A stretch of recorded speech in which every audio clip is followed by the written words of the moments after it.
네, 반갑습니다. 고맙습니다. 마지막 수업이에요. 네, 15주차 자기조절 학습인데, 예, 준비하신 거 읽어가면서 다시 이렇게 수업 시작할게요. 네. 자기조절학습. 자기조절학습은 스스로 학습 목표를 설정하고 이를 행동하기 위해 자신 생각, 느낌, 행동을 제어로 조율하는 과정으로 측정 인지, 동기, 행동적 참여가 특징입니다. 기술 발전으로 인공지능이나 모바일, 클라우드 기반 소프트웨어, 가상현실 등의 도구가 개인화되고 영원히 학습할 수 있도록 지원하며 교육기관과 기업은 온라인 교육 옵션과 협력하여 학습 환경을 확장하고 있습니다. 그러나 일부는 자기 주도적인 책임이 없음에 어려움을 겪고 이런 경향은 교육자와 새로운 과제를 제시합니다. 네, 이제 여기서 잠깐 이제 우리가 왜 자기 조절 학습이라는 걸 다루고 있는지를 한번 배경을 좀 이해를 해야 될 것 같아요. 결국에는 이것이 이제 그동안 쭉 이해해왔던 그 분산학습 환경, 평생학습이라고 하는 그 기반 위에 있는 거거든요. 근데 그 기반에 보면 우리가 뭐 이러닝 환경이라든지 뭐 AR, VR 그리고 뭐 AI 교육이라든지 다양한 우리가 그 환경에 대한 이야기를 했었는데 그 중에 우리가 빼놓고 또 생각을 하지 않으면 안 되는 것 중에 하나가 그 자기조절 학습. 그러니까 보통 이제 혼자서 셀프 스터디 한다라고 보통 이야기하는 그 방식도 우리가 평생학습이나 분산학습 환경에서 그 고민해야 될 영역 중에서 되게 큰 부분이라고 보는 거예요. 근데 그동안의 교실 환경에서 우리가 보통 이런 걸 뭐라고 했냐면 자습이라 그랬잖아요. 네, 네. 이 자습을 이제 여기서는 자기 조절이라는 표현을 보죠. 잠깐 이제 음, 좀 표현을 바꿨는데 우리가 자습하고 자기 조절 학습의 차이가 뭔지는 좀 생각을 해봐야 될 것 같아요. 음, 그러니까 우리가 지금 이야기하고 있는 우리가 모더나이징 러닝이라고 하는 이 테마에서는 미래 환경에 대해서 이야기를 하고 있는 거잖아요.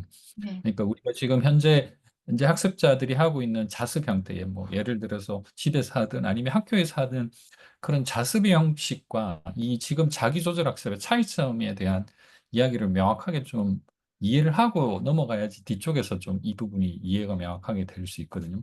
제가 생각하는 거는 그렇습니다. 그러니까 학습자가 자기가 학습 과정에 능동적으로 참여해서 목표 설정도 하고 학습 전략 실행도 하고 심지어는 평가하고 조정까지 하는 것들을 포함을 하긴 하지만 이런 것들이 모니터링이 돼야 된다는 거예요. 그러니까 모니터링이라고 하는 건 우리가 그동안에 자습이라고 하는 것들은 자습의 결과만 우리가 확인할 수 있죠. 예를 들면 네, 과제, 뭐 숙제라든지 아니면은 뭐 어떤 평가를 통해서만 이 친구가 자습을 잘했구나라고 우리가 판단을 그냥 간접적으로 하는 것이지 실제로 이 친구가 자습을 했는지 아니면 친구랑 놀았는지 우리가 알 수가 없잖아요. 네, 네. 근데 우리는 지금 그 현대적인 어떤 학습을 현대화한다는 그 관점에서 이 자기 조절 학습에 필요한 부분들이 뭐가 있는지를 조금 더 면밀하게 살펴보고 그걸 지원해 줄 수 있고 모니터링하고 하는 것들을 다 포함해서 이걸 바라봐야 될 것 같아요. 음, 그래서 이제 이런 복잡한 이야기가 나오는 거거든요. 그러니까 기본적으로 우리가 생각하는 자습은 이 자기 조절 학습에서 이야기하는 거와 거의 동일하지만 우리가 어떻게 여기에 개입할 것인가, 그러니까 개입을 해서 어떻게 학습 효과를 높일 수 있을 것인가라는 것들을 고민하는 차원에서 자기 조절 학습을 바라봐야 된다는 뜻으로 이해를 하시면 될 것 같아요. 네, 넘어갈까요? 네. 자기 조절 학습은 자신의 목표를 설정하고 기능을 활용하기 위해 사고, 글쓰기, 분석 기술 등을 활용하여 스스로 학습하는 환경을 조율하는 과정을 말합니다. 베리 제이 메이어만의 연구에 따르면 자기조정 학습은 미리 생각한 작업, 분석, 자기 기대성, 그리고 성능 향상의 세 단계를 나타내기, 이를 통해 그냥 목표 설정, 전략 계획, 동기부여, 결과치 등을 스스로 관리합니다. 그러나 외부 지원이 불가능하거나 구조적 환경이 어려워지는 경우를 조율하는 데 어려움을 겪을 수 있습니다. 따라서 교육자와 트레이너는 대신에 인지적인 기술을 활용하여 영구적인 학습이 가능하도록 강조되는 사회에서 이러한 지원은 무제한 가능하도록 기술을 만들고 적용하는 데 특별히 도움이 됩니다. 우리가 가정을 한번 해볼게요. 지금 이제 요즘에는 섬 지역이 도서 지역이 있어서 예전에는 이제 섬 지역도 학생들이 있었고 그게 이제 선생님이 가서 조그만 학교라도 어떤 학교 운영을 했었잖아요. 근데 네. 이제 최근에 들어서는 그 도서 지역에 있는 그 학교들이 점점 폐쇄가 되고 있잖아요. 근데 이제 예를 들어 볼게요. 근데 그런 학생들을 우리가 공교육 차원에서 지원을 해야 된다고 했을 때, 예를 들어서 우리가 학교를 세워줄 수도 있지만 그거보다 더 나은 환경은 우리가 자기 조절 학습을 할 수 있는 환경을 만들어주는 것이 어떤 면에서는 훨씬 더 낫잖아요. 근데 그런 차원에서 우리가 지금 그동안 배워왔던 뭐 ICT 이런 정보통신 환경들이 발전되고 있는 상황에서 분산 환경이라고 하는 부분 고민하고 있었고, 그리고 그것이 단순히 어떤 특정 시기에 걸쳐서 그 교육이 이루어지는 것이 아니라 평생 교육이라고 하는 관점에서 지속 가능하게 교육을 지원해 줄 수 있는 체계를 지금 현재 상태에서 고민을 하면서 지금 이걸 바라보고 있는 거지 않습니까? 근데 그랬을 때 이 자기조절 학습에서 필요한 것들이 여기서 뭐냐? 이제 여기서 지금 이제 볼드체로 이제 말씀 주셨지만 우선 목표 설정. 그러니까 뭘 우리가 배우려고 하는지, 그리고 이것이 뭘 목적으로 하고 있는 건지를 정확하게 이제 인지가 돼야 된다는 거. 그거를 이제 학생들한테 명확하게 알려줘야 된다는 것도 하나 있고, 또 하나는 이제 그걸 잘 학습을 하기 위한 전략과 계획.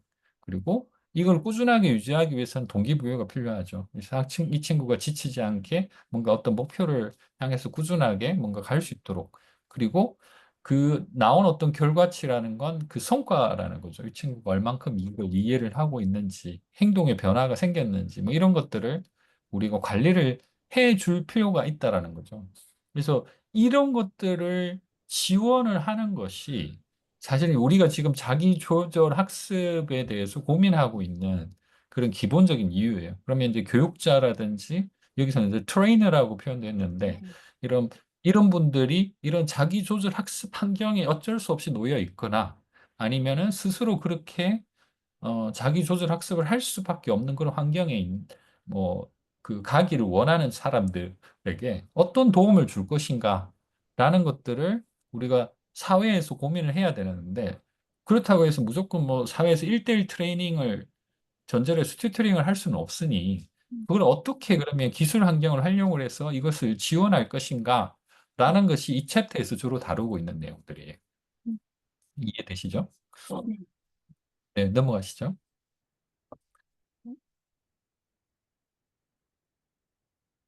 체험 연구와 자기조절 학습의 효과.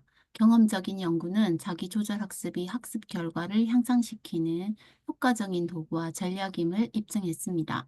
특히 1980년대 이후에 일부 K-12 학생의 교실보다 자기주도 학습을 통해 더 나은 성과를 거둔 참가자를 바탕으로 자기조절 학습은 기존 교육 방식을 보완하는 중요한 존재로 자리 잡고 있습니다. 이 자기조절, 이야기는 네. 잠깐만요. 이 이야기는 이미 이제 우리가 자기조절 학습이라는 것이 굉장히 그 학습 방식 중에서 되게 효과적인 방식이라는 것들을 이미 그 경험적으로 실험적으로 데이터적으로 이미 그 좋은 어떤 학습 방법이다라는 것들을 밝혀냈다라는 거죠. 그죠? 네. 그런 차원에서도 의미가 있다. 그러니까 이것이 이게 단순하게 우리가 자기조절 학습 환경에 있는 환경에 놓여 있는 사람들뿐만 아니라 일반적인 그런 학습 환경에 있는 사람조차도 자기조절 학습이라는 것 자체가 하나의 교육 방법으로 굉장히 의미 있는 부분이다라는 것도 지금 같이 이야기를 하고 있습니다. 넘어갈게요. 네. 자기 조절 학습의 전략. 유능한 학생은 메타인지 전략, 예를 들면 목표 설정이나 자기 모니터링, 자기 평가, 감각 전략, 예를 들면 리허설, 조직화, 구별화, 환경 관리 전략, 예는 시간 관리, 학습 영역 관리, 자기 신념, 자신의 업무감, 내적인 및 외부적인 목표에 따라 노력 조정을 포함하여 사고방식을 사용합니다. 이러한 행동은 학습자의 개인적인 선택에 기반을 두기 때문에 연구자들은 자기조절 학습으로 분류합니다. 1990년대 연구자들은 자기조절 학습을 세 단계로 구분했습니다. 첫 번째는 성견 지명 단계로, 두 번째 단계는 수행하는 단계로, 학습하는 것이 실제로 훈련하는 시기입니다. 마지막 자기 성찰 단계로 자신의 학습 과정을 평가하고 필요한 것에 따라 조정하는 시간입니다. 이러한 세 단계 모델링은 베리 제이 먼의 사회과학 연구에 기반을 두고 개발되었습니다. 음. 그러니까 여기 계속 이제 여기서는 저는 이제 짐머만이라고 이름 네, 붙였는데 여기서는 예, 이 다른 표현을 썼는데 어쨌든 뭐 이름이 응, 중요한 건 아니니까. 질문만. 그러니까 네, 예, 저는 이제 베리 짐머만이라고 있는데 이분이 자기조절 학습에 대해서 관심이 좀 많으셨던 것 네, 같아요. 그래서 이분이 지금 이제 그 자기조절 학습의 세 단계 모델을 정의를 했고 그 내용을 이제 여기 정리를 했는데 이제 어, 첫 번째가 성견 지명 단계. 그러니까 이제 여기는 사전 사고 뭐 이렇게 이제 표현도 네, 하고 성견 지명 뭐 이렇게 표현도 할 수 있는데 for thought phase 뭐 이렇게 영어로는 표현되어 있는 것 같아요. 그러니까 우리가 그 보통 그 미리 이제 예상을 한다라는 의미도 있고 아니면 사전에 뭔가 고민을 한다. 근데 이제 이거는 계획이라는 측면에서 그냥 보면 될 거예요. 목표 설정이라든지. 내가 앞으로 뭘 할 것인가라는 부분으로 생각하는 것 같아요. 그리고 이제 두 번째 단계가 실제로 공부를 하는 수행 단계. 그렇죠? 그러니까 이제 여기서는 이제 자기 통제라든지 그리고 뭐 자기 관찰, 그러니까 자기가 어떻게 하고 있는지를 계속 메타 인지를 하면서 확인하는 그런 과정도 필요하고 제일 마지막에 우리가 이제 반성이라고 이제 여기서는 자기 성찰 이렇게 표시했는데 뭐 반성, 성찰 뭐 같은 의미니까요. 그래서 스스로 이제 이 부분을 어떻게 하는지 요 세 가지 단계를 이제 나눠서 이 자기 조절 학습의 세 단계로 일단 내용들을 구분했는데 뭐 근데 사실은 너무 당연한 이야기잖아요. 그러니까 계획하고 우리가 수행하고 평가하고 뭐 이런 것들은 어떤 일을 하더라도 필요한 부분인데 대신 이제 베리 짐머만이라고 하는 사람이 요걸 좀 더 구체화시켰어요. 어떻게 했냐면 이제 성견 지면 단계라고 이제 지금 이름을 주셨던 그 단계에서 지금 이야기하고 있는 두 가지 수행 내용이 있어요. 하나는 과제를 분석하는 거. 그러니까 내가 뭘 해야 될 것인가를 분석하는 게 하나 필요하고, 그리고 자기 동기화라는 말을 여기서 썼어요. 그러니까 여기서는 self motivation, belief 이렇게 얘기했는데, 그러니까 이거는 그 어쨌든 동기부여를 스스로 하는 내적인 어떤 자기 동기부여하는 것까지 포함하는 거예요. 그러니까 무슨 이야기냐면 제가 예를 들어서 아주 뭐 기타를 배우겠다. 아니면은 뭐 피아노를 배우겠다. 아니면은 뭐 유튜버가 되겠다. 예를 들어서 이런 목표를 세웠다라고 했을 때 그러면 이것이 무엇을 의미하는 건지를 명확하게 이해를 해야 된다는 거죠. 그러니까 우리가 유튜버가 되겠다라고 예를 들어서 어떤 아이가 마음을 먹었다고 치면 그 아이는 이 유튜버가 되기 위한 목표 전략을 나름대로 생각할 거예요. 그 안에 필요한 것들이 뭔가를 자기 스스로 고민을 해야 되겠죠. 예를 들면은 제가 여행 유튜버가 되겠다. 그러면 이제 여행 관련된 여러 가지 정보를 어느 곳에 간다고 하면 그 정보를 취합하는 것부터 시작해서 내가 거기서 어떤 식으로 요정을 보낼 건지를 계획하는 뭐 그런 것도 포함이 될 거고 또 하나는 여정을 다니면서 뭐 내가 카메라로 찍고 누군가 인터뷰도 하고 관광을 하면서 뭔가를 찍어서 편집도 해야 되고 그러면 이제 여기서 동영상 툴을 다루는 툴 컴퓨터를 활용할 수 있는 그런 능력도 지금 필요한 거잖아요. 거기다가 내가 가기 위해서 필요한 어떤 자금, 내가 얼마만큼 돈이 있는지 예산에 따라서 또 그걸 움직여야 되니까 여러 가지 것들을 분석을 하는 것들을 여기서 과제 분석이라고 표현하는 것 같고요. 이제 그 다음에 자기 동기화. 이제 이거는 내가 이걸 하고 나면 뭐 어떤 성취감을 얻을 것인가라는 것부터 시작해서 내가 여기서 뭘 얻을 것인가. 돈을 버는 것도 목표가 될 수도 있고 아니면 그냥 소소하게 내 삶의 정체성을 좀 뭐 찾고 싶어 이런 것이 될 수도 있죠. 이제 그런 차원에서도 자기 동기와 자기가 여기서 뭘 기대할 건지를 내적 동기와 가치 부분을 찾아가는 그런 과정도 지금 필요하다라는 거죠. 그게 지금 이제 이야기하는 성견 지명의 단계라고 지금 이야기를 한 거예요. 여기서는 이제 사전 사고 단계 이렇게 저는 번역을 했는데 어찌됐든 그런 단계가 지금 지나고 나면 이제 수행 단계에서도 마찬가지로 두 가지가 내용이 필요하다고 여기서는 지적을 하고 있어요. 하나는 자기 통제가 있고 자기 관찰이 있어요. 그러니까 자기 통제라는 거는 어찌됐든 내가 뭔가를 하려고 하면 유혹이 많잖아요. 뭐 내가 뭔가 준비를 하려면은 친구가 옆에서 놀자고 할 수도 있고, 스마트폰에 있는 게임도 할 수도, 게임하고 싶은 생각도 있고, 뭐 수시로 배도 고프고, 뭐 여러 가지 어떤 그 자기 스스로를 통제하는 것들이 굉장히 중요하다라는 것들이 필요하다라는 거죠. 그걸 이제 셀프 컨트롤, 자기 통제라고 표현한 것 같고요. 거기다가 자기 관찰, 셀프 업저베이션이라고 해서 계속 자기가 지금 하고 있는 그 자체를 스스로 관찰하는 걸. 지금 예로 들고 있어요. 그래서 두 가지를 제시를 하는데 하나는 셀프 레코딩이에요.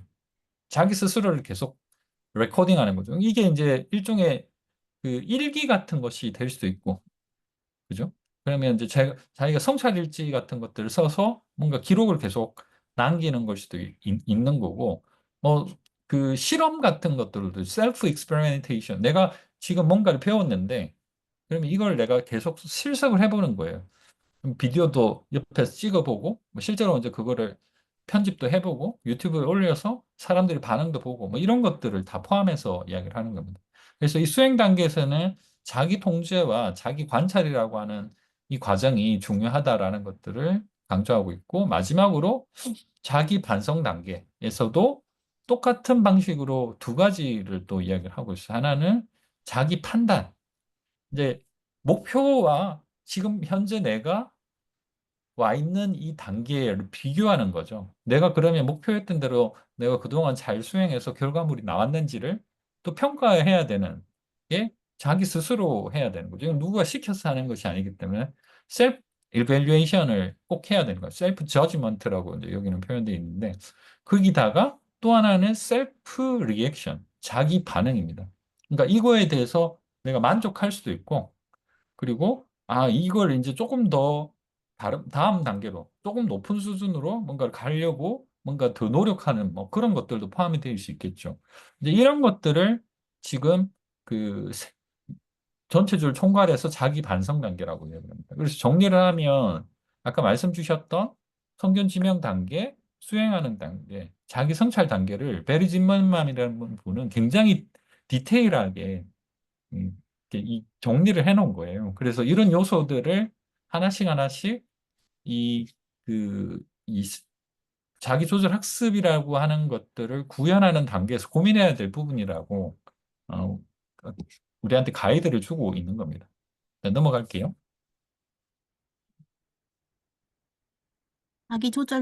자기 조절 행동의 효과와 관건. 이후 연구에 따라서 시간 관리, 노력 조절, 체력 조절, 사고와 같은 일부 자기 조절 전략은 에베소서 성과에 긍정적인 영향을 미치게 됩니다. 하지만 리허설, 균등화, 조직화, 동일한 전략은 다른 행동에 비해 효과가 낮습니다. 또한 학교 및 업무 환경 전략을 사용하는 것은 전체적으로 17%가 사라지며 가장 큰 영향을 미치게 됩니다. 여기에는 다음이 포함됩니다. 1. 자신감, 자기 효능, 내부 통제 위치. 효과적인 학습자는 통제력이 있고 학습에 대해 적극적인 접근 방식을 취하는 경향이 있기에 학습할 수 있다고 믿습니다. 반면 덜 효과적인 학습자는 자신이 충분히 똑똑하지 않거나 통제력이 없다고 생각하기 때문에 학습할 수 있는지 의심하고 결과적으로 학습에 대해 수동적인 접근 방식을 취합니다. 2. 목표 설정 및 계획. 효과적인 학습자는 적절하게 학습 목표를 설정하고 요구되는 목표를 예상하며 실행 상황에 대한 벤치마크를 설정합니다. 반면 효과가 떨어지는 학습자는 목표를 설정하지 않거나 단순히 설정할 수 있습니다. 3. 사전 지식 및 전략 사용. 사전 지식이 풍부하고 더 많은 계획을 감시하며 협력하거나 협력적으로 학습에 참여할 수 있습니다. 사전 지식이 낮으면 덜 효과적인 학습자는 몇 가지 전략만 사용합니다. 네. 4. 메타인지 모니터링. 비교하는 방법은 학습 과정에서 분석하고 처리하는 반면에 학습 효과가 참여하는 것은 학습 과정에 어려움을 채택하지 않는 문제를 해결하지 않으려고 하는 것입니다. 5. 학습 후 성찰. 효과적인 학습자는 학습한 내용을 고려하여 남은 학습 내용을 파악합니다. 효과가 떨어지는 학습자는 학습 후 충분한 성찰을 하지 못하고 다음 과제로 서두를 수 있습니다. 그러니까 여기서는 실제 그 자기 조절 학습 전략에 있어서 중요한 몇 가지 포인트들을 여기서 좀 나열을 하고 있죠. 첫 번째가 이제 시간 관리라든지 노력 조절, 뭐 비판적 사고 이런 것들도 지금 이야기하고 있는데, 그러니까 여기서는 뭐 시간, 노력, 체력 그런 뭐 비판적 사고 이런 것들에 대한 것들도 필요하지만 조금 더 구체화시켜서 지금 이제 5가지 전략에 대해서 이제 쭉 이야기를 좀 하고 있는데 첫 번째가 이제 자신감, 자기 효능감, 내적 통제감 이렇게 표현을 했네요. 여기서는 이제 효능 내부 통제 위치라고 있는데 통제감이라고 그냥 생각을 하시면 될 것 같아요. 그러니까 이제 자기 스스로 그 학습을 통제할 수 있다는 믿음이 사실은 그 적극적인 학습을 하는 데 있어서 굉장히 중요하다라고 생각을 하는 것 같아요. 여기서 이제 말씀을 주셨지만 자기가 똑똑하다라고 생각하지 않거나 아니면 나는 원래 안 되는 내가 스스로 도저히 안 되는 친구야라고 믿는 순간 근데 그거 자체가 굉장히 수동적으로 학습을 할 수밖에 없게끔 만드는 굉장히 중요한 요소이기 때문에 그러니까 일단은 자신감을 갖게 해주는 거. 이게 되게 중요하다라는 걸 생각을 하는 것 같고요. 네, 이제 두 번째가 목표 설정하고 계획. 앞에서 이제 우리가 이야기를 했지만 목표 설정하고 계획을 갖는 것 자체가 되게 중요한 것 같아요. 내가 무언가를 배운다고 했을 때 이것이 아무 맥락 없이 그냥 어쩔 수 없이 배워야 된다라고 하는 것과 내가 이걸 통해서 뭔가를 새롭게 하겠다라고 마음을 먹는 것은 굉장히 다른 학습 태도를 보이게끔 만들잖아요.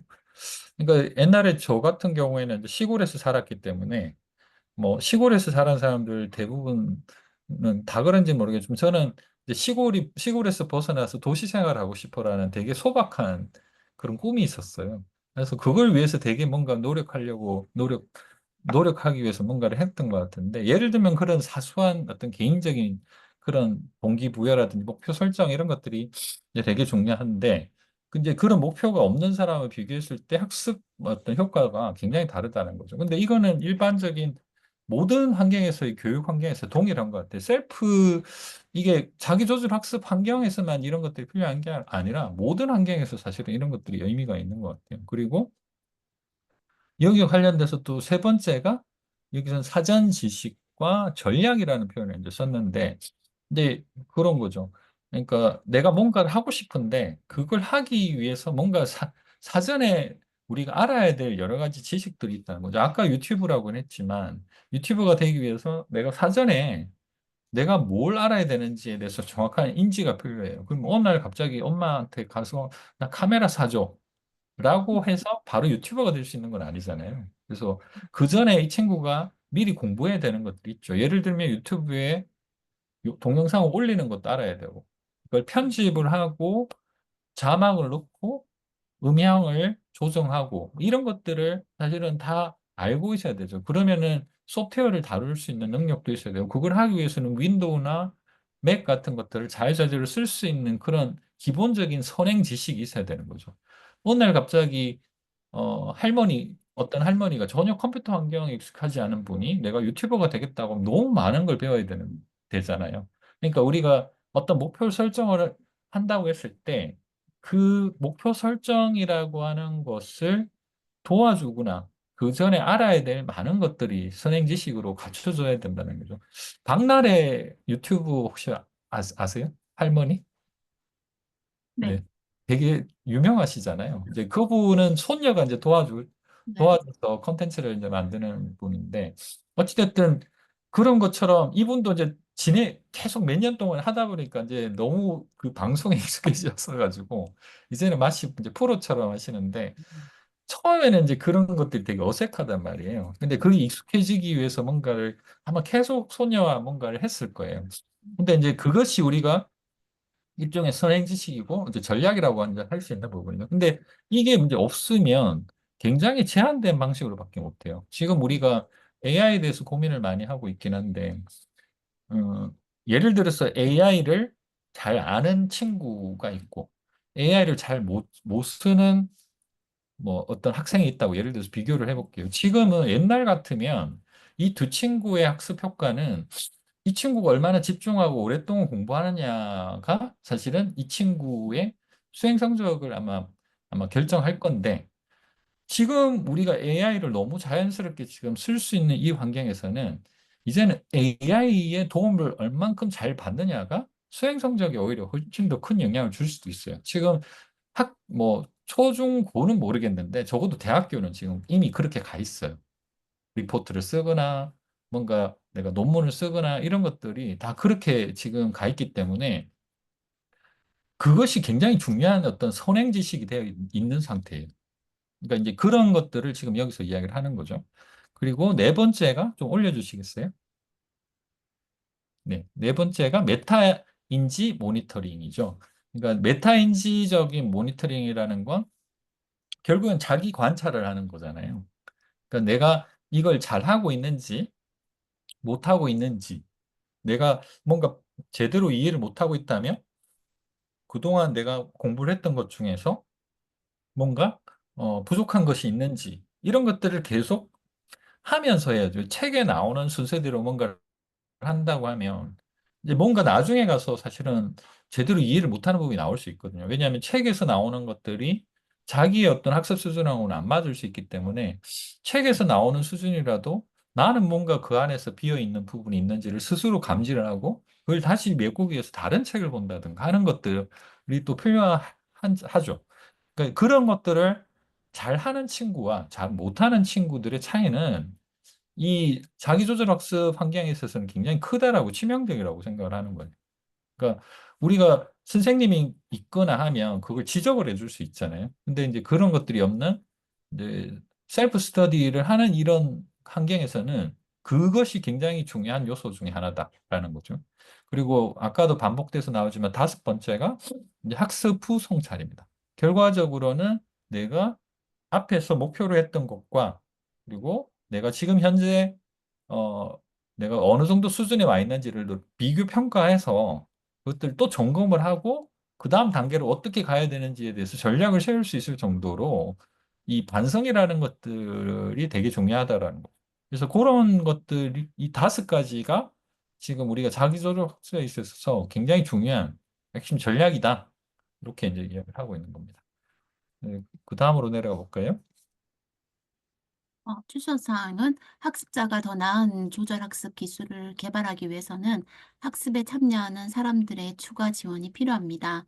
진모만의 자기 조절학습의 세 단계에 따라 인지, 메타인지, 정서, 행동 수준에서 전문가 습관을 개발할 수 있도록 지원해야 합니다. 이를 위해 마이크로, 매크로, 메타 개입 통해 자체 조정 지원을 제공합니다. 개인적으로 자기 조절 학습을 지원하기 위해서는 적절한 도구가 필요합니다. 거시적인 선택과 학습 진행 방식을 탐색합니다.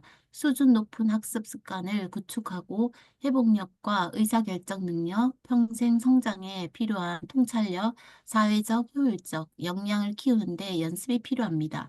아래에 제한된 개입의 이 세 가지 수준의 적용을 설명합니다. 1. 형성평가를 사용하여 잠깐만. 자율규제, 네, 네, 요거는 이제 제가 그 추천사항 전반적인 것들을 한번 좀 짚고 네, 그 뒤에 하나씩 다루는 네, 게 네. 좋을 것 같아서요.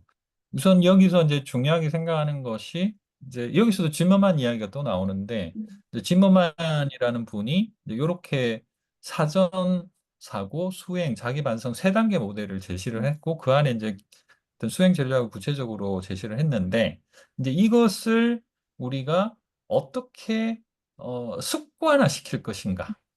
그러니까 우리가 결국에는 학습도 일종의 행동 변화를 시켜주는 거고 이것이 계속 지속 가능하게 간다는 거는 결국 습관이 되게 만들어줘야 된다는 거거든요. 그리고 셀프 학습이라고 하는 그러니까 자기조절 학습이라고 환경에서는 이것이 습관화되는 것 자체가 굉장히 큰 어떤 의미를 갖는다라고 이제 생각을 있는 것 같아요. 그랬을 때 세 가지 관점에서의 개입이 필요하다라고 여기서는 이야기를 하고 있어요. 그러니까 여기서는 마이크로, 매크로, 메타 이렇게 정의를 했는데 각각이 뭔지는 한번 살펴보고 가야 될 것 같아요. 그러니까 우선은 이 거시적인 관점에서 그러니까 여기서 아니, 마이크로라고 이렇게 미시적인 관점에서 필요한 부분들은 뭐냐? 이제 여기서 그 미시적이라는 거는 학습을 이제 다루는 데 있어서 필요한 도구들, 뭐 진단 도구 같은 것도 될 수 있고, 아니면 자기 평가 툴 같은 거. 나중에 이제 우리가 좀 나오긴 하겠지만, 뭐 형상 평가라든지 이런 것들도 이제 나오는데, 이제 예를 들면 그런 정도의 어떤 도구적인 부분.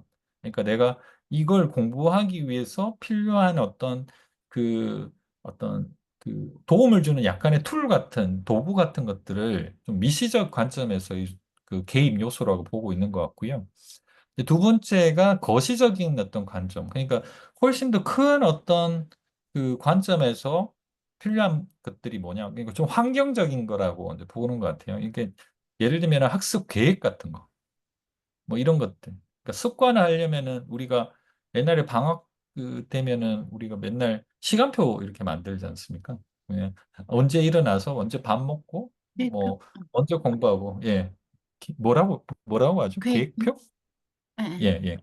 그렇게 표현을 하죠. 이제 그런 것들을 거시적 수준에서의 어떤 개인 요소라고 보는 거예요. 음. 그래서 그 큰 어떤 계획을 가지고 우리가 내가 뭘 해야 될 것인가라는 것들을 그 계획을 잡는 것 자체를 거시적인 어떤 개념이라고 보는 거고 메타적인 어떤 관점에서의 개인 요소들은 이게 이제 지금 어떻게 보면은 회복 탄력성이라든지 뭐 의사결정 능력이라든지 이런 건데, 그러니까 이게 습관을 어떻게 만들 건지에 대한 내 행동을 도와주는 것들을 보통 이야기를 하는 것 같아요. 예를 들면 뭐, 어, 하루에 한 번씩 뭐 공부하고는 관계없지만 나는 그, 그, 뭐 예를 들자면, 근데 뭐 어떤 공부하기 전에 난 항상 물을 마셔야겠어. 커피를 마셔야겠어. 예를 들면 이런 것들이에요.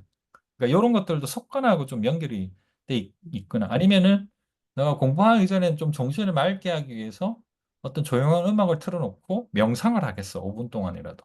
예를 들면 이런 것들을 메타적인 어떤 관점에서의 개입이라고 보는 거예요.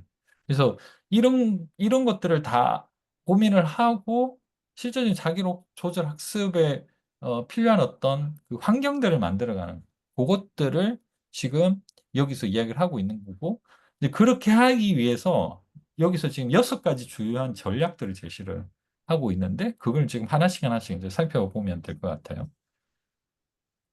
한번 보시죠. 처음부터. 1. 형성평가를 사용하여 자율 규제 기술 및 사고방식에 대한 자원을 개인화한다. 본래의 본래의 자기 조절 학습을 지원하기 위해서는 강사, 트레이너, 관리자의 기술 개발이 필요합니다. 이해할 수 있는 이해관계는 학습 상황에 맞는 조절 기술과 사고방식이 필요할 수 있으며 학습 평가 도구를 연구에서 분리하고 이를 통해 반환의 문제와 서명을 정확하게 진단하는 것이 중요합니다. 온라인 진단 도구는 교실과 업무 환경에서 활용될 수 있습니다. 자기 조절 학습은 세 가지 접근 방식으로 나누어집니다. 마이크로 수준의 개인 교육 진단 기술을 통해 스스로 인정받을 수 있습니다. 거시적인 수준에서는 확정된 학습 활동에서 발생 가능한 자기 조절 문제를 예측하고 지원합니다. 메가 레벨에서는 학습 습관을 유지하고 형성평가를 통해 자체 조절의 부분을 향상합니다. 이러한 접근은 양방향의 자기 조절 능력을 독점적으로 향상시킵니다. 이게 자체 복, 그 네, 형성평가라는 게 혹시 지난번 수업에 우리가 한번 다뤘던 내용이긴 하거든요. 혹시 그 내용 기억하시나요? 아직 몰라서 병원. 그 형성평가와 총괄평가가 네, 다른 건 혹시 네, 이해하시나요? 네, 네, 네, 네. 네, 아마 그 제가 지난 수업에서 이 이야기를 네, 그때 피드백하고 하는 그 수업에서 아마 이야기를 했을 네, 거예요. 네, 근데 이제 지금 이제 제가 그거를 뭐 아시는지 모르는지 이걸 말씀드리려고 하는 게 아니라 여기서 왜 형성평가라고 하는 개념이 나왔을까라는 이야기를 좀 드리고 싶어서 말씀을 지금 음, 드리려고 하는데 형성평가하고 총괄평가의 가장 큰 차이는 뭐냐면 총괄평가는 우리가 학습이 다 끝난 상태에서 우리 네, 기말고사 생각하시면 네, 되거든요. 그러니까 이 친구가 얼마나 많이 알고 있는지를 그냥 평가만 하는 거예요. 그래서 이건 물론 이걸 통해서 학생자들한테 동기부여는 될 수 있죠. 너 이거 시험 뭐 100점 맞으면 뭐 엄마가 아이폰 바꿔줄게. 뭐 예를 들면 이런 것들이 동기부여가 될 수 있지만 사실 그거 자체가 학습에 직접적인 영향을 주지는 않잖아요. 근데 우리가 형성평가라는 것들은 실제로 이 학습자가 그, 실제로 공부를 하는데 계속 자극을 주는 그런 방식으로 중간중간에 평가를 하는 것들을 이야기를 하는 거예요. 예를 들면은 뭐 학교 안에서 지금 쪽지 시험 같은 것들, 뭐 그런 것들을 네, 한다거나 아니면은 우리가 동영상 컨텐츠를 이렇게 보다 보면 중간중간에 팝업 퀴즈가 하나씩 나와가지고 그 앞에 설명했던 것들을 한번 요약을 하거나 아니면은 아는지 모르는지를 체크하고 넘어가게 만들어준다. 이런 것들 다 형성평가적인 요소라고 보면 되거든요.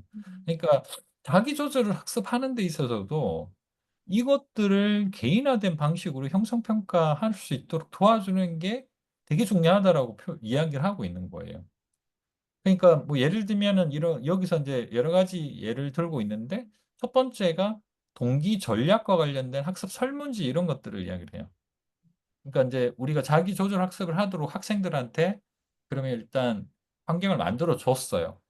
그러면 이 친구한테 이것들 자극하기 위한 여러 가지 요소들 중에 하나를 너 이거 왜 공부하려고 하니? 라고 물어보는 거예요. 그거를 이제 여기 설문조사 같은 형식으로 물어보라는 거예요. 온라인으로라든. 그러니까 예를 들어서 지금 우리 LMS가 있고 그 LMS 상태에서 혼자서 누군가 공부를 한다고 생각을 해보면 그 안에서 중간중간에 학습 요소 중에 하나를 이런 걸로 넣어보는 거죠. 너 이거 왜 공부하고 있지? 라고 물어보는 것 자체가 하나의 형성평가 역할을 할 수 있다라는 거죠. 그리고 중간중간에 이런 어떤 그 질문을 계속하게 만들어서 학습자가 스스로 뭔가를 고민하게 만드는 거죠. 자기 학습의 어떤 방식이라든지 자기 이해도가 충분한지 아닌지에 대해서 자기 스스로 반성하게끔 만들어주는 그런 게 필요하다라는 겁니다. 그래서 그 뒤에 나오는 게 이제 그런 이야기인 것 같아요. 자체 네, 보고 도구와 평가 네. 지원이란 말이 아마 그런 이야기 같아요. 자체 보고 도구와 평가 지원, 기술을 활용한 자기 보고와 자기 조절 능력을 평가를 지원 제공하며 이러한 평가는 보행자와 트레이너와 힘을 공유하거나 학습에 참여하여 개인에게 강력한 지원을 강화할 수 있다는 평가입니다. 주요 요소를 활용한 고급 평가, 동기 수준과 목표 설정, 시간 관리, 도움 요청, 집중적인 학습 환경 준비가 검증되었습니다. 네, 아까 제가 이야기했던 동기 네. 전략 학습 설문서 이런 것들이 이제 이런 요소로 이제 작동이 된다는 뜻으로 네. 이해를 하시면 될 것 같아요. 넘어갈게요. 적용 사례, 실행 평가, 정부 인력 사례, 마커스 버킹엄의 우수성은 한 실행 평가의 성과를 보여줍니다. 그는 직원의 문제와 성과를 평가하고 해결을 촉진하는 방식으로 업무를 설계했으며 팀 학습에서는 5가지 주요 질문을 통해 직원의 역할과 성과를 평가하고 증대를 강화합니다. 이러한 실행 평가는 민주적 명성과 합리화된 개입입니다. 뭐 여기 이런 방식을 써서 실제로 효과를 거둔 사례들을 소개하는 네. 거니까 넘어가도 될 것 같아요. 네. 구조화된 인터뷰 프로토콜, 기존 연구 인터뷰 당담자의 질문은 강사와 트레이너가 사무실에서 중요한 질문을 전달하는 데 사용할 수 있습니다. 이러한 질문은 학습자들 사이에서 발생하는 특정 문제나 약한 결과를 조사하는 데 유일합니다. 또한 네. 학습 네, 네, 과정에 네, 말씀하세요. 네, 네. 학습 과정에 대한 정보 조직화, 기술 평가, 목표 설정, 학습 계획, 기록 저장, 학습 상황 모니터링이 필요합니다. 학습 환경 준비, 자기 평가, 텍스트 및 메모 검토, 도움 요청, 리허설 및 암기 등이 있습니다. 네. 그러니까 이게 이제 일종의 인터뷰를 통해서 학습자가 계속 그 자기 성찰을 할 수 있도록 음, 도와주는 그런 도구 그런 것들을 이야기를 하는데 이것도 마찬가지로 이제 형성 평가적인 요소로 보고 있는 거예요. 그러니까 이거는 너가 이걸 아냐 모르냐 이걸 평가하는 것이 아니라 너가 지금 잘하고 있니? 라는 걸 스스로 묻게 만들어주는 그런 어떤 효과들이 있다라고 하는 거고 그게 지금 굉장히 성공적이다라고 이야기를 하고 있어요. 예를 들면은 지금 이제 여러 가지 그 우리가 우리가 선생님이 학교에서 가르치는 그런 환경뿐만 아니라 우리가 직업 교육이라든지 아니면 뭐 군사 교육 뭐 이런 것들이 있다고 했을 때 우리가 딱 학생처럼 가둬놓고 공부를 하지는 않거든요. 음, 그러면 이제 내가 일을 하면서 뭐 틈틈이 이제 공부를 할 수 있는 그런 대부분의 환경에서 이제 학습이 이루어질 텐데 이제 그랬을 때 이런 어떤 도구들, 그러니까 형성평가적인 도구들이 있을 때 없을 때의 차이는 굉장히 크다라는 거죠. 그냥 동영상만 이렇게 툭툭 올려놓고 이거 공부해라고 하는 것보다 동영상 다음에 여기서 너가 어떤 것들을 문제를 느꼈고 어떤 식의 어떤 식 얼마만큼 이해를 했냐 뭐 이런 것들을 계속 물어보는 거. 물론 학생들 입장에서는 귀찮긴 하겠지만 그런 것들이 어떤 내적 동기부여라든지 이런 것들을 강화시키는 데 굉장히 큰 도움을 준다. 뭐 이렇게 이해를 하시면 될 것 같아요. 자율 규제 프로세스를 이벤트로 측정하기. 시스템을 연구하는 교육은 시간에 따라 자체 조절 학습 전략을 학습하고 실제로 측정할 수 있는 방법을 설계하고 있습니다. 측정 방법으로 작업 중 발생하는 오류를 감지하거나 학습 활동 중 개체를 온라인으로 추적하는 방식을 사용합니다. 연구자들은 모바일, 실제로 AI, 그다음 가상현실 VR과 같은 다양한 학습 기술 플랫폼을 통해 완전한 자기 조절 방식을 지원하고 조정하는 방법을 연구해야 합니다. 이 네, 잠깐 요거는 이제 좀 미래적인 환경인데 그러니까 우리가 기술이 엄청 발전이 됐다라고 가정을 한번 해볼게요. 그러면은 이제 우리가 공부하는 환경이 그 이렇게 인터넷으로만 학습을 하는 것이 아니라 그래서 우리가 뭔가 이렇게 헤드셋을 이렇게 쓰고 그 가상세계로 들어가는 거죠. 그래서 거기서 이제 가상세계로 들어갔을 때 내가 거기서 공부를 한단 말이에요. 이렇게 뭐 저렇게 막 돌아다니면서 뭔가를 학습을 하고 뭔가 구경도 하고 체험도 하고 뭐 그렇게 할 때 그 환경에서 우리가 이 학습자가 지금 현재 하고 있는 이 셀프 스터디, 그러니까 자기조절 학습 환경 자체에서 활동하는 그 모습 자체를 만약에 면밀하게 모니터링 할 수 있다면, 이라고 하는 가정을 한다면, 우리가 그랬을 때, 아, 이 친구가 지금 놀고 있는지, 아무 생각 없이 그냥 가만히 있는지, 그리고 뭔가를 하기 위해서 뭔가를 노력하는지, 이걸 그리고 금방 알 수 있을 거잖아요. 그러니까 우리가 집에서 뭔가 이렇게 어떤 그 공부를 하도록 놔두는 거, 그런 것하고는 좀 다르게, 우리가 좀 미래적인 어떤 학습 환경이다라고 가정을 한다면, 이제 그런 것들이 데이터로 우리가 충분히 확인할 수 있다라는 걸 이야기를 하고 있는 거죠. 그랬을 때 언제 개입해야 되는지 뭐 이런 어떤 도움을 줘야 되는지 이런 것들을 뭐 AI가 판단을 하고 그때그때 이 친구한테 동기부여를 다시 해준다거나 뭐 이런 것들이 가능하다. 그런 이야기를 지금 하고 있습니다. 이 학습에 대한 자신감, 자기 효능감 및 내적 통제의 위치 구축, 평생학습의 논리, 국제 연구에 따르면 육아교육과 가정 환경은 평생 배우자의 영향을 미치며 영구적인 장애인과 가축성은 평생 장애인의 출발점입니다. 이전에 35명의 협력자 K12 교육에서 탐구 활동과 같은 개방형 연구 방식이 독점적으로 이용 및 캡슐화된다는 증거가 발견되었습니다. 아이들에게 학습 방식을 도입하면 평생 학습 기반을 다질 수 있으나 성인의 자기조절 학습을 참여하는 지원을 필요하며 평생 학습이 높은 비용으로 강력한 성인 교육 시스템으로 사용할 수 있습니다. 이거는 이제 그 평생학습이라고 하는 관점에 있어서 어렸을 때 이걸 습관화 시켜주는 것이 얼마나 중요한지를 말하고 있는 거예요. 네. 그러니까 우리가 어른 다 되면 그것이 어렸을 때 습관화되지 않은 사람한테 우리가 공부하라고 하면 너무 힘들어 하잖아요. 음, 그러니까 어릴 때부터 예를 들어 책을 주기적으로 읽고 습관적으로 읽는 음, 친구들, 그러니까 책에 대한 재미를 느끼고 자란 친구들과 그런 걸 전혀 모르는 상태에서 나중에 억지로 교육을 했을 때 이 두 학생 간의 어떤 차이가 굉장히 크다라는 걸 좀 이야기를 하는 겁니다. 그래서 이제 네. 그 가정 환경이 이제 중요한 어떤 영향을 줄 수 있다 이야기를 하는 거고 그렇지 않았을 때는 평생학습이라고 하는 관점에서 굉장히 높은 비용이 필요할 수 있다. 이제 그런 이야기를 하고 있는 거예요. 자기조절학습 접근 방식, 자신의 학습을 지원하기 위해서는 세 가지 접근 방식이 필요합니다. 마이크로 수준, 거시 수준, 현재 수준, 마이크로 수준, 개인 교육 미시적 수준이라고 자체가 할까요? 예, 미시적 반환되고 수준. 예, 네, 네, 기술을 구축할 수 있도록 지원합니다. 거시 네, 수준, 네. 반환이 허용될 수 있는 상황을 예측하고 도울 수 있도록 도와드립니다.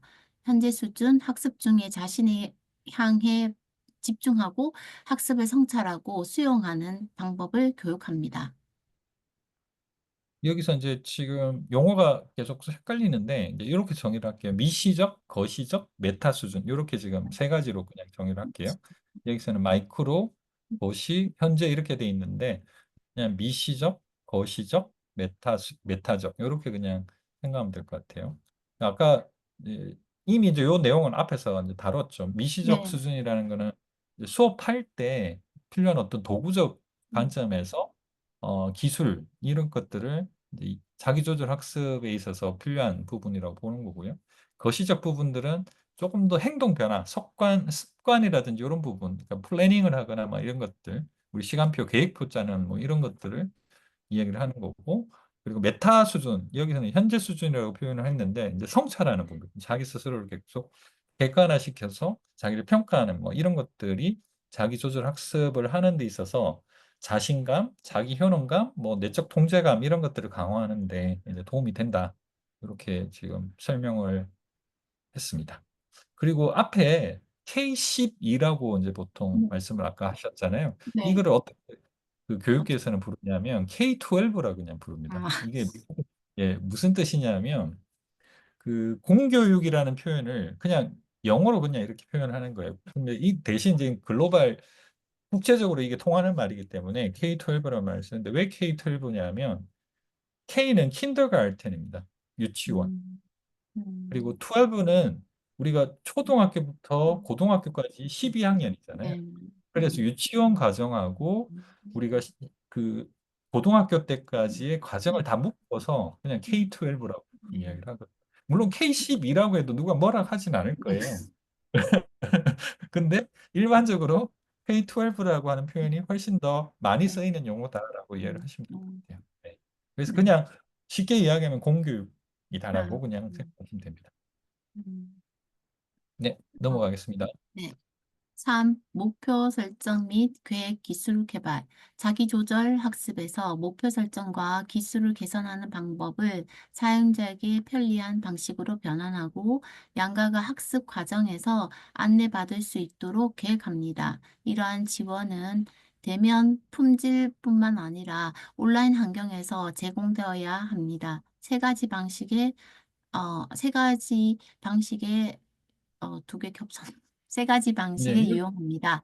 마이크로 여기서도 레벨, 마찬가지로 예, 미시적, 아까지 미시적, 거시적, 메타. 예, 메타, 이렇게 이제 세 가지로 나눴죠. 예, 미시적 음. 레벨, 개인 학습과 학습자와 학습 촉진자의 목표 설정과 계획을 지원합니다. 거시 레벨, 향후 수업 및 프로젝트의 중단 속도 및 시간 관리 기술을 이용할 수 있습니다.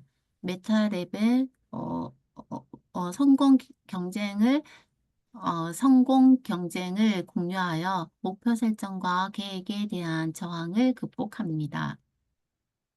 그러니까 지금 우리가 처음에 우리가 권장사항이라고 해서 우리가 전체적인 자기조술학습 지원을 하는 데 있어서 세 단계가 있다고 했고, 네, 그때 이제 미시적, 거시적, 메타적 수준 음, 이렇게 세 가지를 정의를 일단 네, 했었잖아요.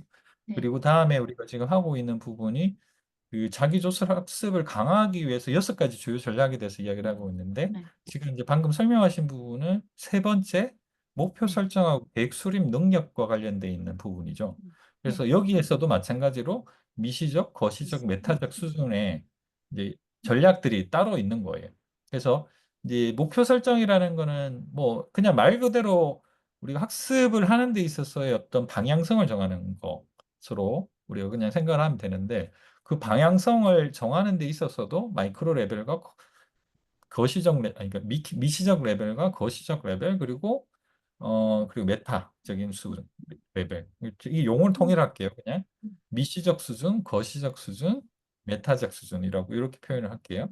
그래서 여기서는 미시적으로는 목표 설정하고 계획 수립을 하는 어떤 템플릿을 제공하는 것들을 이야기를 하는 거고, 근데 거시적 수준에서는 아까 말씀드린 것처럼 계속 시간 관리 이야기를 하고 있잖아요. 그리고 내가 얼만큼 진도 나갔는지 네, 이런 것들을 관리하는 어떤 걸 이야기를 하는 거고요. 그러니까 이건 뭐 계획이라고 하는 관점에서 보면 당연한 이야기죠. 우리가 목표 설정을 했는데 목표 설정대로 우리가 이 뭐 예를 들면 아까 우리가 방학 기간 동안에 우리가 뭐 계획표 짜는 것처럼 그런 템플릿이 있단 말이에요.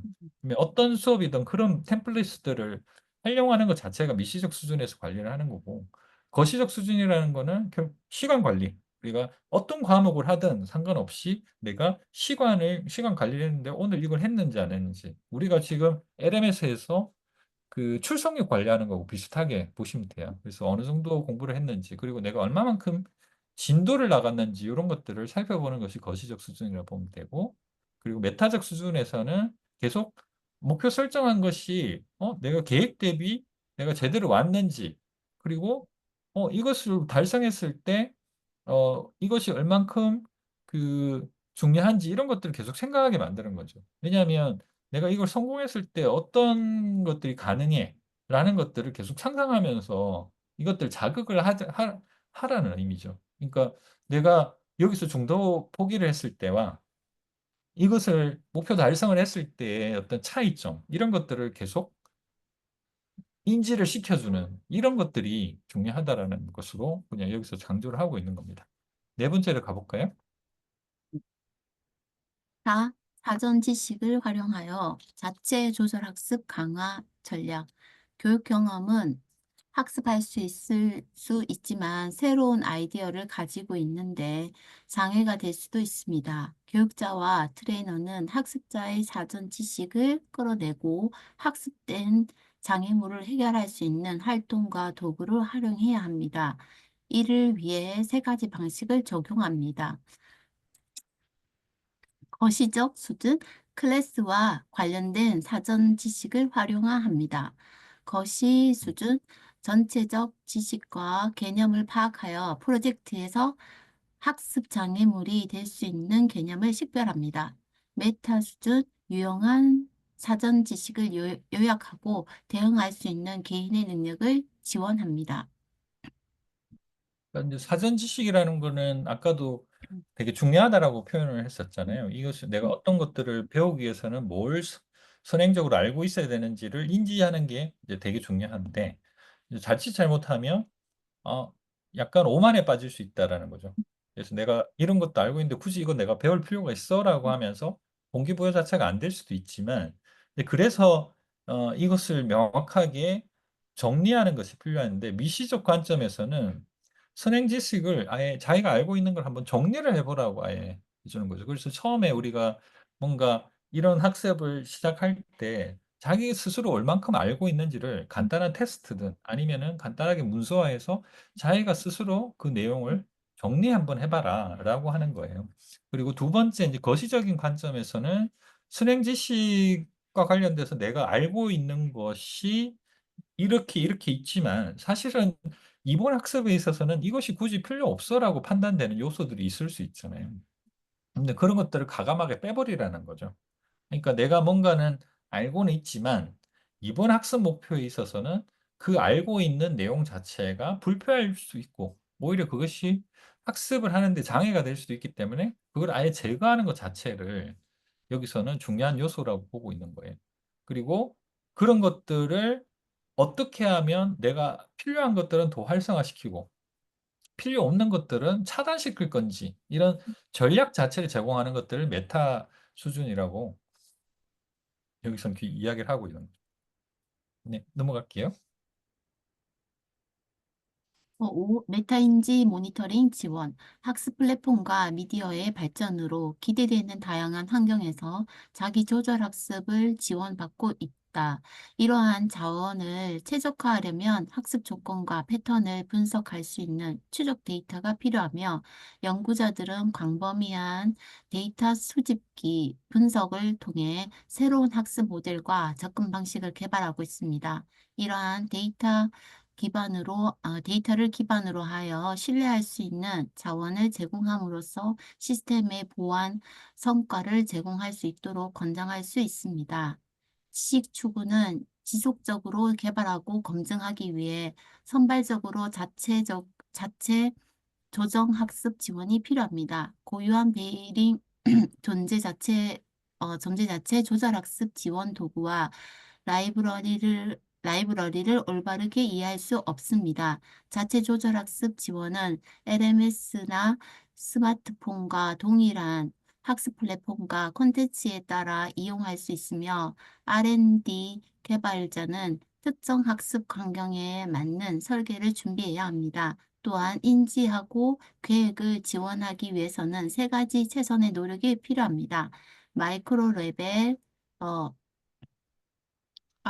마이크로 레벨에서는 개인이 미래에 동의할 때까지, 거시 클래스에서는 클래스과에서 문제가 발생할 수 있는 문제를 예측하고 예외 조정을 위해 절차를 기다리고 있으며 변경을 제공합니다. 이는 전적으로 시간과 상황에 맞게 조절 가능한 학습 기술을 사용할 수 있습니다.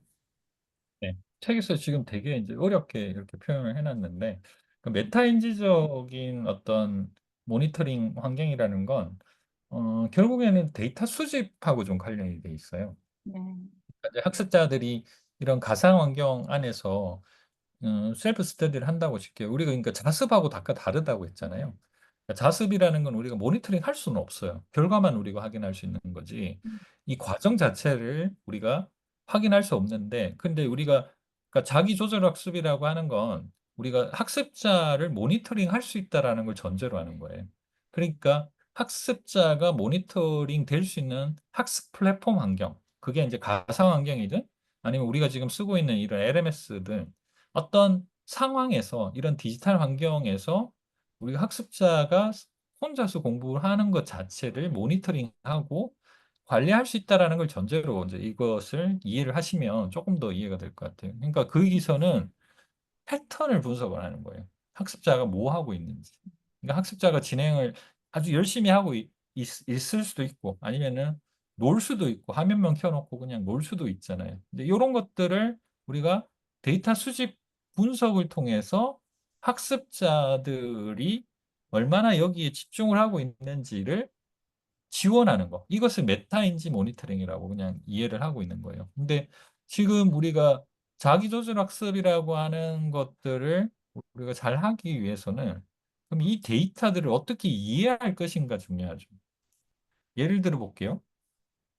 이런 줌 환경에서 예를 들어서 네. 뭐 우리 여러 명의 학생들이 이렇게 모여서 학습을 하고 있어요. 그때 이제 제가 한참 강의를 이렇게 하고 있다고 가정을 한번 해볼게요. 어떤 친구들은 제가 하고 있는 이 강의에 엄청 집중을 하실 수도 있고, 어떤 친구는 그냥 옆에 스마트폰을 켜놓고 영화를 볼 수도 있잖아요.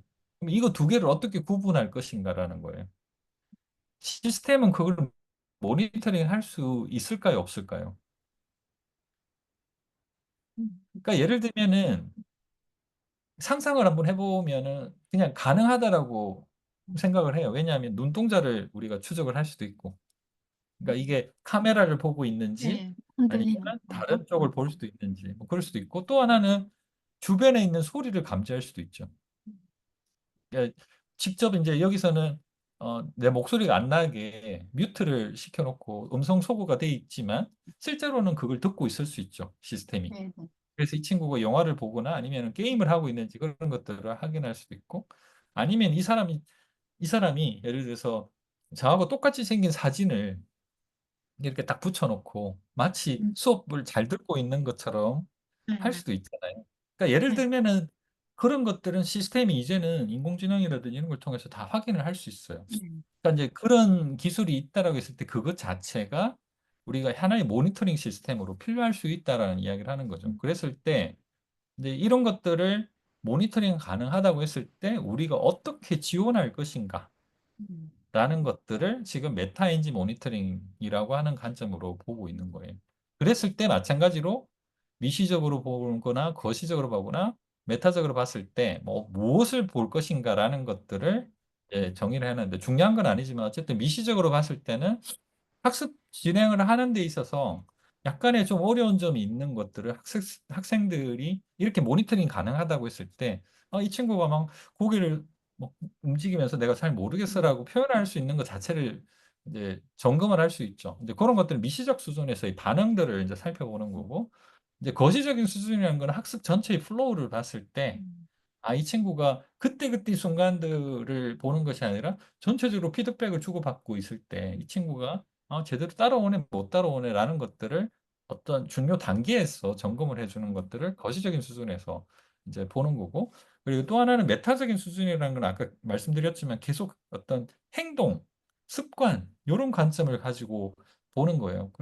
그래서 예를 들어서 이 친구가 뭔가 꾸준하게 하는 친구들은, 그래서 뭐 특정 시간에만 딱 들어와서 공부를 하더라. 근데 어떤 친구들은 랜덤하게 뭐 밤이 되든 낮이 되든 막 랜덤하게 들어오더라. 라는 것. 이거 두 개를 비교했을 때 어느 친구가 훨씬 더 성실하게 수업을 하고 있는지는 대충은 알 수 있잖아요. 음, 그래서 주기적으로 거의 그 같은 시간에 들어오는 친구들은 이 친구는 습관적으로 뭔가를 하고 있구나라고 우리가 판단할 수 있지만, 뭐 대중 없이 막 들어와서 그러니까 어떨 때는 길게 하고 어떨 때는 짧게 하고 막 이렇게 하고 있는 친구들은 이 친구는 습관이 만들어져 있는 것 같지는 않구나라고 판단할 수 있죠. 이제 그런 것들을 우리가 모니터링 관점에서 판단할 수 있다라는 걸 이야기를 하고 있습니다. 네, 음, 여섯 번째로 갈까요? 음. 여섯 번, 6. 학습 후 성찰 습관 육성. 교육자, 트레이너, 교육 설계자는 학습자가 과거 학습을 성찰하고 강화하며 새로 고침하는 방법을 알 수 있도록 지원하는 학습자를 위한 교육 후 자기 조절 학습을 연장해야 합니다. 이런 교육 후 지원은 멘토와 코치가 부모 조직의 도움을 받거나 자기 코칭 및 참조를 위한 지속적인 기술 기반 도구의 형태로 제공될 수 있습니다. 그러니까 이것도 마찬가지인데 이제 그 학습이 이제 다 끝나고 나면 이제 이 친구가 이제 요걸 끝났다고 해서 우리가 그 간섭을 하지 개입을 하지 않을 게 아니라 개입을 해야 된다라는 거죠. 그래서 그 다음 단계로 갈 수도 있고 아니면은 뭐 또 다른 어떤 관점에서 이 학습이 새롭게 시작될 수도 있기 때문에 그것들을 또 조정해주는 몇 가지 팁들을 미시적 수준, 거시적 수준, 메타적 수준에서 또 이야기를 또 하고 있는 거예요. 그래서 결국에는 이 학습자가 이 학습을 마무리를 했을 때 어떤 식의 그 도움을 줄 수 있을까라는 것들을 이제 미시적 관점에서는 좀 성찰적인 질문을 통해서 근데 이번에 잘한 거 맞니?라고 하는 정도의 수준에서 성찰적인 관점의 질문을 제공한다. 이런 것들은 이제 미시적 관점이라고 보는 거고요. 그럼 건시적인 관점에서는 이 전체적인 학습 환경 자체에서 자기 스스로를 평가할 수 있도록 해주는 뭐 그런 것들을 좀 도와준다거나 하는 것들을 이야기를 하는 것 같아요. 그리고 메타적인 수준에서는 약간 보상 같은 거. 그러니까, 그러니까 잘 끝냈어라고 하는 관점에서 자기 스스로가 좀 격려가 될 수 있는 여러 가지 것들을 해준다거나 하는 것들을 이제 지금 학습 후 반성이라고 하는 그 관점에서 습관을 육성하는 그 개념에서 중요하다라고 이제 보고 있는 것 같아요. 사실 우리가 지금까지 굉장히 좀 어렵게 사실은 자습에 대한 얘기를 하면 누구나 다 이런 이야기를 할 수 있죠. 근데 이제 우리가 셀프 컨트롤이랑 레귤레이티드라는 표현을 써서 조절이라는 표현을 우리가 썼던 이유는 아까도 말씀드렸다시피 이제는 그 혼자 학습을 한다 하더라도 누군가의 개입이 필요한 그런 환경, 그 이런 분산 환경이라고 하는 그 환경 안에서 우리가 그 자습을 한다고 했을 때 우리가 어떤 식으로 도움을 줄 수 있을 것인가라는 관점에서 이것들을 바라보기 때문에 기존에 우리가 그냥 자습을 하게 한다라고 했을 때와는 좀 다르게 접근해야 되는 거죠. 저희 때만 하더라도 자습은 그냥 선생님이 몽둥이 들고 왔다 갔다 하면 되거든요. 그럼 야간 자율학습은 그냥 선생님이 할 일이 없어요. 선생님들은 단순히 몽둥이 들고 그 시간에 딴짓하지 않고 다른 친구들이 방해되지 않게 그냥 조절하는 것이 선생님이 그냥 해야 되는 그런 일이지만 지금 우리가 셀프 레귤레이티드라고 하는 이 자기 조절 학습 환경에서는 우리가 그렇게 강제를 할 수도 없지만 하지만 그것보다 훨씬 더 강력한 조절할 수 있고 개입할 수 있는 요소들이 있다라는 거죠. 그랬을 때 우리가 진모만이라고 하는 분이 굉장히 고민을 많이 했고 그 고민한 내용들을 여기서 좀 정리를 해 놓은 거예요. 그래서 나중에 우리가 학습이라는 걸 설계를 할 때 다양한 어떤 환경들이 있었잖아요. 앞에 우리가 뭐 여러 가지 학습 환경들, 뭐 영양 쪽 관련돼 있는 부분도 봤고, 그리고 그 심지어는 이제 어, 뭐 그 심지어는 인터넷이 아예 없는 그런 환경에서도 뭔가를 해야 되는 그런 그까지 여러 가지 어떤 방식으로 우리가 학습 환경을 가상을 하고 미래적인 환경에서 우리가 어떻게 학습 설계를 할 것인가를 이제 고민을 했는데 그 중에 하나가 이제 셀프 레귤테이티드 러닝이라고 하는 이 자기 조절 학습이라고 하는 이 환경에서의 우리가 그 학습 전략들을 한번 쭉 살펴봤던 겁니다. 지난번에 이제 소셜 러닝을 하면서 이걸 같이 다룰까도 생각을 했었는데, 내용이 좀 저는 의미가 좀 있다라고 생각도 들었고, 그리고, 어, 지금 제가 원래 드렸던 그 과제보다는 조금, 좀 쉽게 접근할 수도 있을 것 같아서 이 과제를 일단은 선정을 했고요. 일단, 시간이 많지 않은 상태에서 빨리 준비하시느라고 아마 준비가 조금 부족했던 부분도 있었을 것 같은데 어쨌든 잘 준비해 주신 덕분에 수업이 잘 마무리될 수 있었던 것 같아요. 이번 한 학기 좀 들으시면서 좀 어떠셨어요? 좀 반응을 제가 좀 들어봐도 괜찮을까요? 어, 음, 어려운 것도 있었고, 조금, 네, 네. 좀 답답한 것도 있었는데, 뭐 일단은 준비해서 교수님 설명을 또 들으니까 이해도 잘 되고, 이번 거는 또 재미도 있고 그런 것 같습니다. 아, 네, 그러셨어요? 네. 예. 이번에 재미있으셨어요? 그 다행이네. 앞에 거는 굉장히 많이 어려운 부분이라 네, 기술적인 네, 맞아요. 것도 많이 지난번에 우리가 들어보고, 되게 어려운 거 네. 했었죠. 네. 그래서 좀 많이 그랬는데, 어려운 걸 먼저 해서 네. 그런가? 이번에 조금 수월했던 것 같기도 하고, 네, 네. 네. 그렇습니다. 다행입니다. 어쨌든 저도 이게 되게 도전적인 과목이어가지고 학생분들이 되게 어려움을 많이 느꼈었을 거라고 저도 짐작이 돼요. 근데 이제 저는 그나마 이렇게 잘 따라 주셔가지고 이 수업이 잘 마무리됐던 것만 하더라도 저한테는 굉장히 좀 뿌듯하거든요.